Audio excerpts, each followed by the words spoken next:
Good afternoon, and welcome to Impartial News TV. Tensions are escalating in Mozambique as violent protests sweep across the nation following the announcement of the October 9th general election results. Renamo leader Asufo Mamade has rejected the results, calling the process illegitimate and vowing to mobilize citizens to save democracy.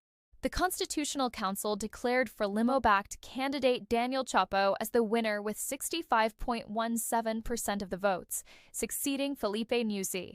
Mamade, however, disputes the figures, accusing a small group of manipulating the outcome. The unrest has resulted in widespread destruction, with schools, police stations, and toll gates set ablaze during the so-called Turbo V8 protests. Hospitals in Maputo have reported at least 50 injuries, most from gunfire. To unpack the implications of this crisis, we will dive deep into the matter. So, stay tuned as they delve into the unfolding situation and its potential impact on Mozambique's fragile democracy. Let me transfer you to our podcast, Inside the Headlines. Okay, so, Mozambique. You hear election, and you think, okay, pretty straightforward.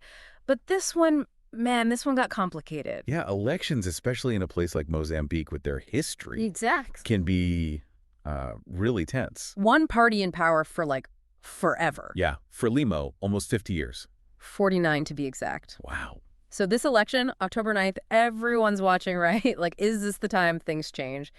Big test. We've got some articles here from Club of Mozambique and a report from Voice of America, both about this election. It's interesting, same event, but they're coming at it from totally different angles. Totally. And that's why we got to look at, more than one source. Absolutely. So at first, it seemed simple enough. Frelimo wins again. Daniel Chapo, their candidate, he's the new president. But then the opposition, Venancio Mondlane, they're like, hold up, something's not right here. They start talking about all these irregularities in the voting. Which, of course, led to protests and clashes, sadly, even some deaths. Yeah, it got messy fast. So everyone's waiting on the Constitutional Council. They're like, the Supreme Court over there, their word is final. Exactly, yeah. When it comes to, the Constitution, elections, the law. Right, huge deal. So December 24th, they finally announced their decision. Chapo's the winner, officially. 65.17% of the vote, they say. Mondlane way back at 24.29%. Big margin. Huge. But here's the thing. They admit there were irregularities. The council says so. But they say it wasn't enough to change the outcome. Which, it's kind of a mixed message, right? Yeah, things weren't perfect, but hey, Chapo still won by a landslide. So it does raise questions, about the council itself. Are they really neutral? Or is Frelimo's power all those years, maybe it influences them? That's a good question. And the opposition, they weren't just going to be quiet about it. Asufo Mamade, he leads Renamo, another big opposition party. He basically said, nope, not accepting this. Calling for people to, and I'm quoting here, save democracy. Powerful word. Definitely. And he even laid out his evidence, forged results, problems with the voter lists, people from the opposition being harassed.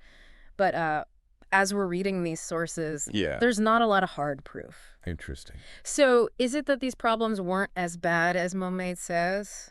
Or is there, is it so hard to get evidence because the government controls everything? Yeah. Makes you think? It does. Yeah, it's a really complex situation. For sure. It is. Yeah. Yeah, it really makes you think, about the whole idea of trust. Who do you trust when the people who are supposed to be fair, well, maybe they aren't. Right. And it goes beyond just the legal stuff and the politics. It's affecting everyday life in Mozambique, especially in the capital. Maputo, protests, burning tires in the streets, blocking roads. Things are getting intense. Yeah, I read that Airlink even had to cancel some flights to Maputo. Airlink. The South African airline. Oh, wow. Because of the unrest. It just shows you how quickly things can spiral. Yeah. From an election to people being afraid to travel. And it's not just travel, right? Yeah. This is affecting businesses, families, just people trying to live their lives. Absolutely. And tragically, it's even worse than that. Yeah. The electoral platform they've been keeping track of everything. They say at least 130 people have died. Oh, my God. Since the election. Yeah. And all this unrest. Yeah. And 385 shot, over 300 protesters arrested since October. It's a very serious situation. That's That's awful. And it makes you question how the government is handling this. Are they responding with too much force? Are they respecting people's rights? It's definitely something that international human rights groups are worried about. Yeah, for good reason. Absolutely. I Yeah. mean, that many deaths, that level of violence, it really makes you question what's happening to human rights in Mozambique. Yeah. And what's next, you know? How do they even begin to move forward? So we've got Frelimo ruling like forever. Almost half a century, yeah. This contested election, people divided, and this violence. I mean, what does this all mean for Mozambique's future? What are we looking at here? Well, it's like there are a few paths they could go down. One path, maybe it leads to, some kind of reconciliation. Maybe Chapo, now that he's officially the president, he actually does something about the problems people are raising. Like what kind of things? Well, maybe he could, change how elections work, make things more transparent, really try to bridge the gap between the different sides. That could bring some stability, maybe some hope. It would be amazing. Yeah. But what if they don't do that? What if Frelimo's like, hey, we won. We can do whatever we want. Yeah, that's the other path. They double down, hold onto their power even tighter, maybe even at the cost of democracy and silencing people who disagree with them. And what about Mon Lane and the other opposition parties? Can they actually do anything? Or are they up against, like, a wall? That's the big question, isn't it? Mon Lane called for a nationwide shutdown, but can he actually get enough people to go along with it? It's a gamble. If he pulls it off, it could put huge pressure on the government. But if it fails, Yeah. it could weaken the opposition even more. We'll have to wait and see. It's a big gamble for sure. And then there's, the whole international angle. Oh, right, yeah. Like, what are other countries going to do? What about those global organizations? Do they have any influence here?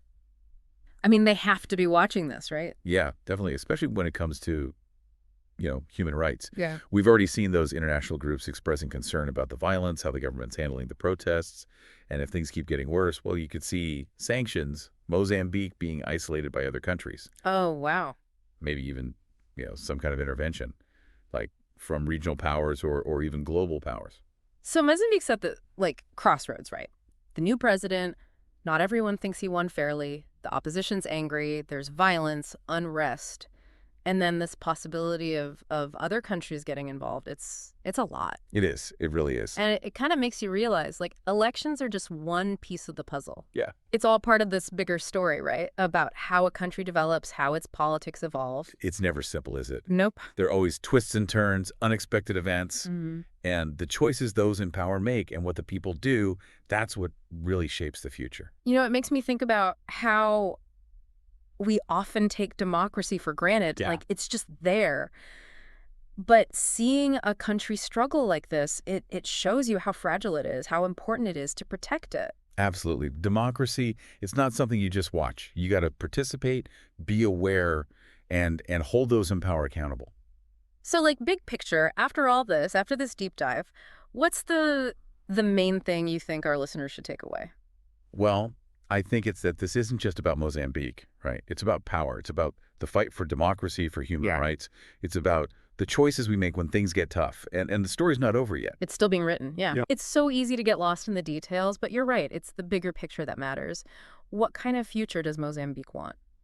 And honestly, this isn't just a Mozambique thing. This is happening everywhere. All over the world. And as informed citizens, we got to pay attention. We got to understand what's going on. And we got to talk about it. How can we make things better, both in our own communities and globally? Well, I think we did a pretty good job of that today. I think so, too. We went from, Mozambique election to really understanding the challenges they face, the different paths they could take. It's been a fascinating conversation. Yeah, definitely. And to our listener, thank you for joining us on this deep dive. We hope you learned something new.